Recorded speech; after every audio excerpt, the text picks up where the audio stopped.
Welcome back to IT Coach for Small Business Leaders, a podcast by Infosystems. I'm Josh Davis, Vice President of Marketing at Infosystems, and with me, as always, Aaron Swan, the IT Coach for Small Business Leaders and the host of this podcast. All right, how you doing today, Josh? I'm good. How are you, Aaron? Doing very well, thanks. Very nice. So, last time we continued our series of managed services topics. Right. What do you have for us today? So we're going to, again, continue the series of managed service topics. Today we're going to be talking about help desk. Great. That sounds interesting. So what help desk, what does that do for me?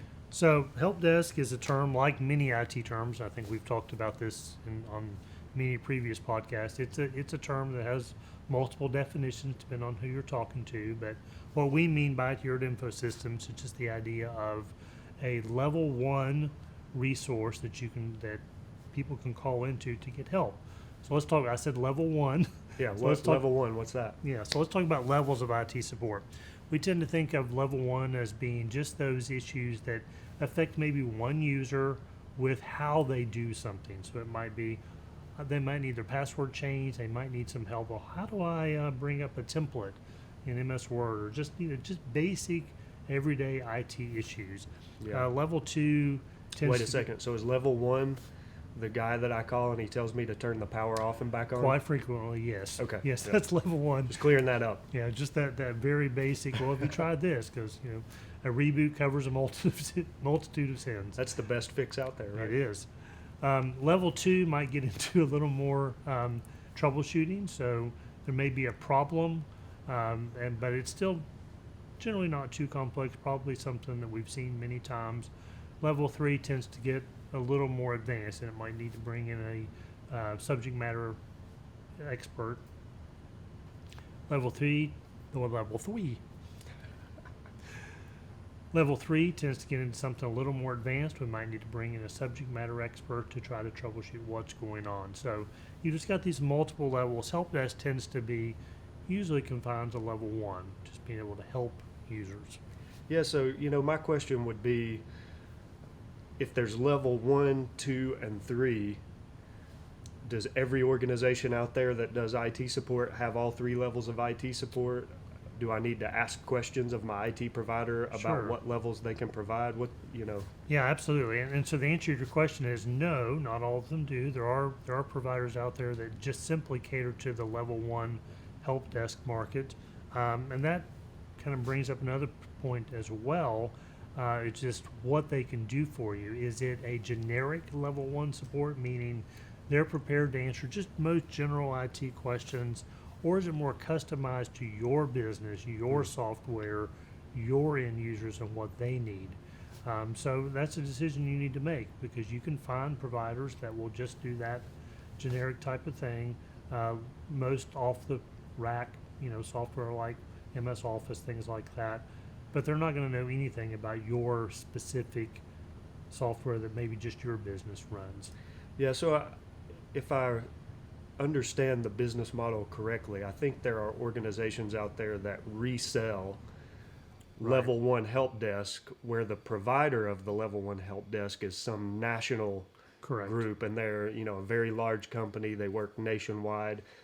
They're not going to know your business specifically when you call in for help. They're just Correct. going to have a very basic level of understanding of these are all the general issues we hear from across the country. Right. But they're not going to know what network components your company has and the specific technologies and the way you use it.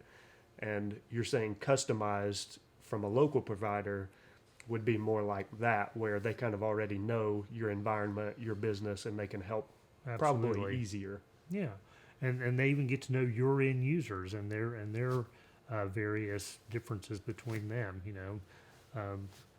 It's kind of a joke sometimes, but you just get to know, that's Sally. She always has this particular problem. So, Yeah. but you're a managed service provider that gets to know your customer, can know that when John calls in, well, that problem it's probably he needs to remember to right click on this menu, and he always forgets to do that. So.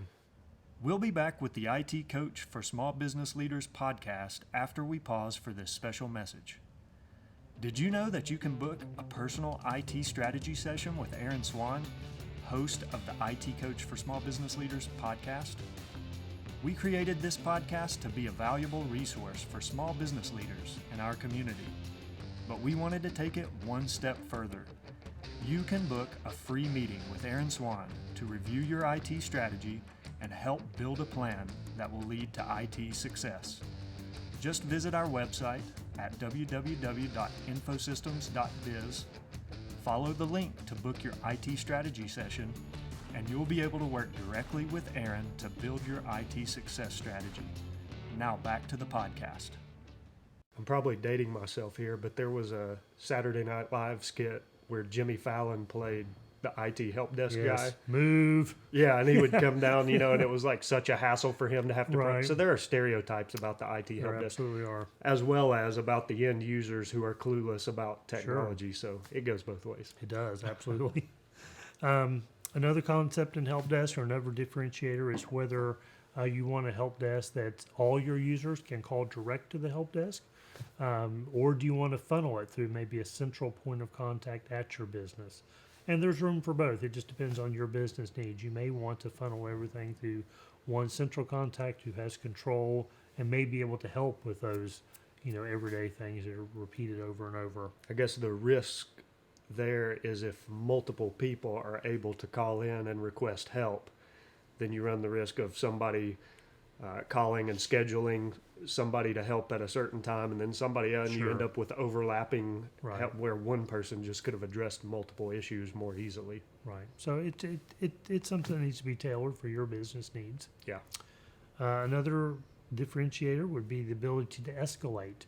We talked about some of those providers that just resell those nationwide services for level 1 help desk. Well, what if you get into a scenario to where you have what the end user thinks, well, this is just a generic help desk issue. They call in because they can't perform some function. Well, the reality is it's not an end user issue. It's a more serious issue.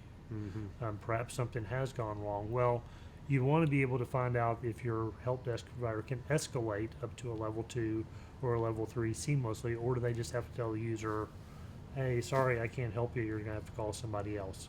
Yeah. So again, that depends on your business needs, but it's certainly nice if they can just be one call and that your problem is going to get handled. Yeah, I guess from the end user perspective, it's just a little frustrating if you have to hang up and make multiple calls trying to find the right person to help. Yeah, I know when I call in as a consumer for any business, it is very frustrating if I have to repeat myself multiple times every time I get transferred. Even if in a level 1, if they do have to escalate, it's really nice if you can have that warm handoff to where they can have the conversation, tell the level 2 or the level 3 tech what they've done already, and give them an idea so that the end user's not having to go through the whole scenario again. That's a great point. It makes me think of the software systems. You always assume when you call into a company and start explaining your issue that they're taking notes, and that the next person that the call gets transferred to could quickly scan the notes and understand the problem. No, you have to repeat yourself time after time. So I know here we actually do have a software system where we capture the notes and hand that off to the other people. Absolutely. I think maybe the last differentiator we'll talk about is just the idea of when do you need this? So a couple of big models are 8x5. Are you just a traditional business? You're open from 8 a.m. to 5 p.m., 5 days a week? Or are you a business that needs 24/7 support? And again, that's something that's available depending on your business needs. Yeah, or I would assume that can even be customized. Maybe it's 7 to 7, or maybe 6 days a week or whatever. Right. But if a company has the capability to provide 24/7 IT help desk support, then they could probably customize that to fit individual needs. Absolutely. The main thing about help desk is just trying to find something that is a good fit for your company. Do you need it for all your users, or do you just need an escalation point? We find some companies that they have some good skills set in-house.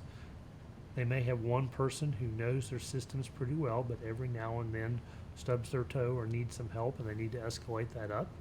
Or it may be, the nature of your business is that you need the ability to call in. All your users need to be able to call in and just get the help they need. So all these things, the levels, the generic versus customized, funneling it, the ability to escalate, it's a business decision.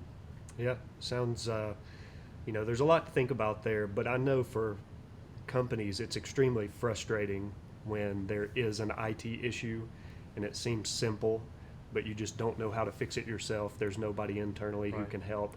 So having someone who you can just quickly call, get things resolved, get back to work is really important. Yeah. So yeah, that's great information. Knowing that ahead of time so you're not having to research and find out, because when you're having the problem, it's usually when there's a deadline. Yeah. And so being able to get quick help and not having to figure that out right when the problem, having that established in advance can be a big savior for you. Yeah, I mean, I guess too, when, as you mentioned, when things go wrong, if that's the starting point for you trying to find a help desk service, Right. you are probably going to make a less accurate decision on who to use because you're under pressure. Right.